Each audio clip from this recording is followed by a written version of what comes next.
যে সমস্ত ওহাবি, খারেজি, মদুদি, জামাতেরা বলে নবীজি মরে মাটির সাথে মিশে গেছে, তাদের জন্য ভিডিওটা। তো আপনার ভিডিওটা দেখুন।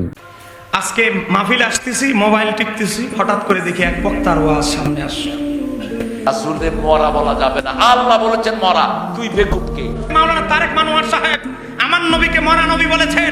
আমি 29টা সহিহ হাদিস দিয়ে কোরআনের 6টা আয়াত দিয়ে প্রমাণ করব আমার নবী সহ সমস্ত নবীর হায়াতুন নবী।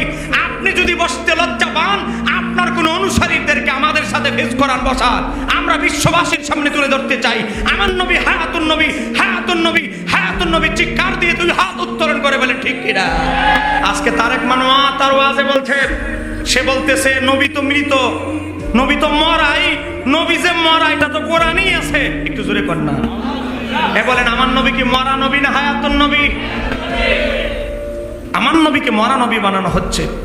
আজকে ইহুদিদেরকে যদি জিজ্ঞাসা করা হয় তাদের নবীর শ্রেষ্ঠত্বের কথা, তারা প্রশংসায় পঞ্চমুখ। কিন্তু কিছু নামদারি মুসলমান নবীর টেনে হেসড়ে আমাদের মতো মানুষ বানানোর প্রতিযোগিতায় লিপ্ত। মুসলমান, আপনাদের কাছে আমি জানতে চাই, সহিহ মুসলিমের 2372 নম্বর হাদিস, নবী মুসা নবীর কবরে দাঁড়ায় নামাজ পড়তে দেখলে, আবার বাইতুল মুকাদ্দাসে গিয়ে দেখে বোরাকে এত স্পিডে যাওয়ার পরেও বাইতুল মুকাদ্দাসে প্রথম কাতারে গিয়ে দেখে মুসা নবী দাঁড়ায়। আবার 6 নম্বর আকাশে যখন গেলেন, মুসা